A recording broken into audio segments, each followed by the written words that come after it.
si Dr. Jose Rene de Grano sa panig po ng mga private hospital. Doktor, magandang umaga po. Magandang umaga, Sir Manong Ted at saka DJ. Opo, salamat po. Pwede ba ninyo ipaliwanag sa amin, sa inyo ho ba dyan sa mga private hospital, lalo na po itong hindi naman po mga tertiary, ano po, na mga miyembro po ninyo? Oo. Meron ho bang zero balance billing? Meron po kasing ibang hospital sa pribado na talagang tumanggap nitong tinatawag nating NBB or no balance billing na mga kama nila sa kanilang hospital. At yun po naman ay ina-apply nila rin sa PhilHealth na sinasabi nila. Halimbawa, i-allocate ko 5 beds namin as NBB. Ganun. Yun po, wala talaga sila dapat bayaran. Opo. Pero yun po, doctor, ay sitwasyon na, kumbaga, tabi-tabi po yung mga pasyente. Ang tawag po dati dyan ay charity ward? Tama po yun. Ibig po sabihin, common ang toilet, halimbawa 4 o 5 kama sa loob ng isang room, wala pong aircon yan. Usually, electric fan, ganun po. At sama-sama po sila sa isang room. Opo, yung nga po, kumbaga nga po, basic accommodation. Hindi po naman ito masama, di ba? At talaga pong marami po sa ating mga kababayan na mabalitaan ko, talagang nagpapasalamat po dito, no? Tinatangkilik po ito. Napakalaking tulong nga. Doktor, meron bang mga pasyente na yung kanilang sakit ay hindi pwede po sa basic accommodation o sa charity ward? Meron pong ganun. Halimbawa nakakahawa, hindi naman po pwedeng isama natin yan sa marami. Siyempre kung nakakahawa. So dapat po solo siya. Pero yun po, nandun siya sa isolation room na pwede rin pong gawin natin na basic lang ang talagang accommodation. Hindi po ito, wala pong masyadong amenities. Pero meron po mga pasyente na hindi siya nakakahawa pero hindi siya maaring mahawa o madali siya mahawa. Meron din po yung mga may comorbidities, siyempre, o mahina ang katawan.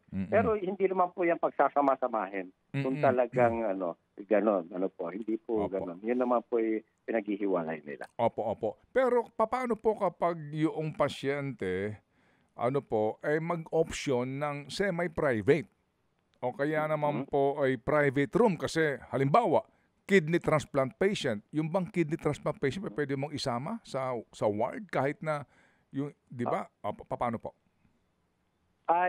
Yung pong talagang halimbawa dapat nasa basic sila at gusto nila hindi basic kasi ayaw nila na may kasama, hindi na po sila mako-cover. Hindi na po sila mako-cover ng NBB or no balance.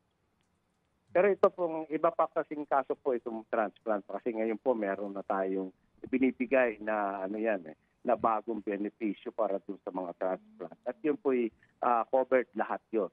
Halimbawa, transplant, sabi nila 2 milyon, di ba? So doon po, ito-cover lahat po yun nung benepisyo. Opo, kapag po kidney transplant patient, kahit na ikaw ay nasa private hospital o kaya po nasa government hospital at kung magkaroon ng payak lang naman na private room, libre din po.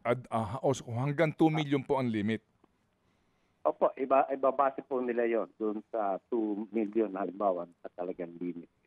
At yun po ay titingilin po nila yung sakit. Opo. So pwede ka na mag-private room kahit papaano? Siyempre, mas mabilis maubos po yun pagka-private room. Halimbawa, pumunta kayo sa private room, hindi siyempre, i-charge yung daily. Sa halip na siguro, tumagal kayo ng medyo ilang araw pang baka mabilis po maubos. Opo, pero di ba ang kidney patient po, kahit na yung mga naandyan nga po na mga meron nakapag-transplant na ingat na didapuan man lang ng sipon o ng ubo di po ba? Kasi immunocompromised po ang tawag dyan. Kasi may mga, pagkatapos po i-transplant yan, may mga binibigay na gamot na anti-rejection tawag po nila. Opo. Yun nga po, Sige. So, ito hong mga sinasabi po ng mga outpatient ngayon daw, kapag may kailangan kayong dalhin sa emergency, wag po kayong magkatubiling itakbo sa ospital. Covered na po yan Mhm. ng PhilHealth. Lahat ho ba ito ng Meron mga po. lahat ho ba ito o may listahan lamang ng emergency cases?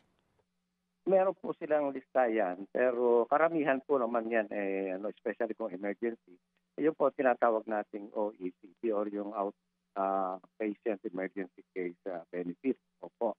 Pero yun nga po, yung sa right now po, medyo hindi pa po maayos yung guidelines. Kaya yung ibang hospital, hindi pa po makapag-participate, especially yung private hospital. Mm. Ito pong sinasabi na na yun hong mga kinakailangang gawin sa isang pasyente, lalo na ho sa mga seniors, yung mga blood test. Yung pong ilang mga test na kinakailangang gawin doon sa pasyente. Pati ho sa vertigo, 'di ba? May mga test 'yan, no? Hearing test. May mga ganun po 'yan, doktor. Opo. Ang pakiwari po namin sakop na ito ng PhilHealth. Sa ngayon ho ba sakop na ba 'yun o hindi pa rin talaga? Meron po talagang pwede siyang masakop po, kasi depende dun sa diagnosis na ibibigay nung doktor, po. Pero kung talagang pong covered niya nung tinatawag nating all case rate, pasok po 'yun dapat. Opo. Kayo po sa mga private hospital ho ba, kapag po sinabi mo, pwede mo bang idaan sa PhilHealth ito kapag private hospital, yung ganun pong uri, pati ho mga blood test, yung mga blood chemistry, pwede na bang ipa-charge sa PhilHealth? Lahat po 'yan, pwede po 'yan. Lahat po natin talaga po, di ba, sasabihin natin lahat ng Pilipino ay miyembro ng PhilHealth. Po. So, pero mas maganda po lagi na nagre-register sila. Kasi kung wala po silang rehistro sa PhilHealth, kahit hindi po sila nagbabayad, ay baka hindi po bayaran ng ospital. Kaya talaga nire-require nila na rehistrado din sila sa So PhilHealth. kapag ako po rehistrado sa PhilHealth, pumunta ako ng ospital, private hospital. Opo. Tertiary ho ba ito o yun hong mga primary? Pwede ba ako magsabi na member ako ng PhilHealth, ito yung PhilHealth number ko, papakuha ko ng blood chemistry, request ng doktor, charge sa PhilHealth, pwede yun? Depende po yun. Kasi meron nga pong diagnosis na tinatanggap halimbawa sa isang level 2 hospital at pabayaran lang po nila yan. Especially po pag outpatient, siyempre hindi po natin masabi yan kung accepted yan. Pero kung miyembro po kayo may bago po sila dati, konsulta yan. Ngayon, ginawa na po nilang yakap. Yung bagong ng konsulta, yakap. Dapat po covered kayo. Dapat po mako-cover kayo niyan. Pero baka po may excess. Yun po kung may excess doon, yun ang babayaran niyo po. Opo. Kasi kaka-blood test ko lang, member ako ng PhilHealth, may PhilHealth number ako. Hindi daw sakop yung mga blood test. Member ba kayo ng konsulta? Outpatient po ang ginawa niyo. Opo. Kinakailangan pa ako maliban sa PhilHealth ko, meron pa akong iba pang papamemberan?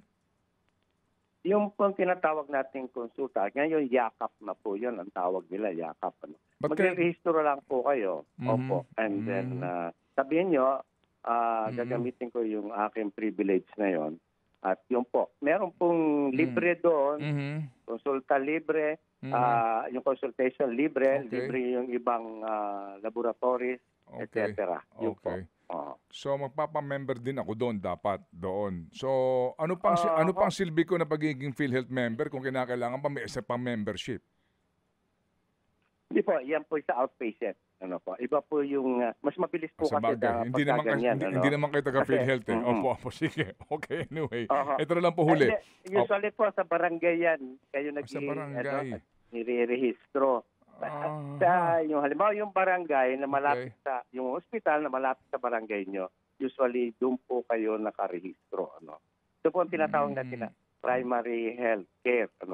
Dadaan muna kayo sa primary bago kayo iilipat doon sa kung kailangan kayo operahan, etc. sa mga specialist. Hindi po, kasi nga, di ba, kasi halimbawa, meron kang regular na kinakailangan ng blood chemistry. Sa pribado po, depende sa ospital, sa mga maliliit na ospital, 4,000 na kaagad dyan, may senior discount na.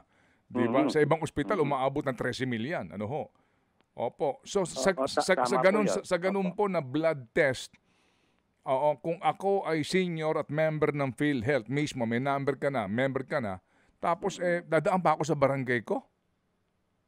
Ah, kung kayo po ay rehistrado na, hindi na po kailangan. Hindi Yun, po. pero kailangan pong mag...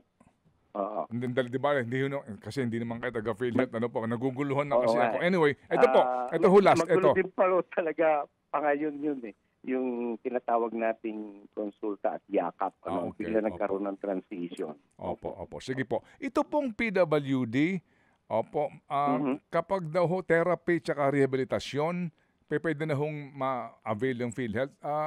Ito ho bang mga stroke victims dyan po sa private hospital, pwede na ho magparehab po ng libre through PhilHealth? Kung nakalagay na po doon sa bago nila na patakaran, ay covered po yun. Ako covered. Hindi, as we speak now, ito ba'y covered na po? Palagay ho ninyo? Well, so far wala pa po akong alam na kino-cover na sila nung Okay. na yon. But Okay. then kasi parang outpatient pa rin po yan eh. Hindi po yan inpatient. So kapag outpatient, hindi pa rin sakop? Meron po kasing actually hindi ako pamilyar kung meron na po sila. Pero Okay. kung Opo. talaga pong inilagay nila yan, sinama nila doon sa outpatient benefit, ay dapat po ay ma-cover sila. Oo, kasi po malaking tulong ito kung sakasakali nga po. Sana nga po, pwede na kasi yung mga stroke victims po, walang kakayahan, Tama. walang pambayad sa therapist. So pupunta ka sa ospital, ano po, kahit na siguro kasi Regular po kasi yan. kung walang malapit na government DOH hospital, saka pupunta, edi sa private, di po ba? Ayun po, opo. Regular po yan eh. Magiging regular yan. Halimbawa, talaga yung therapy nyo, regular yan.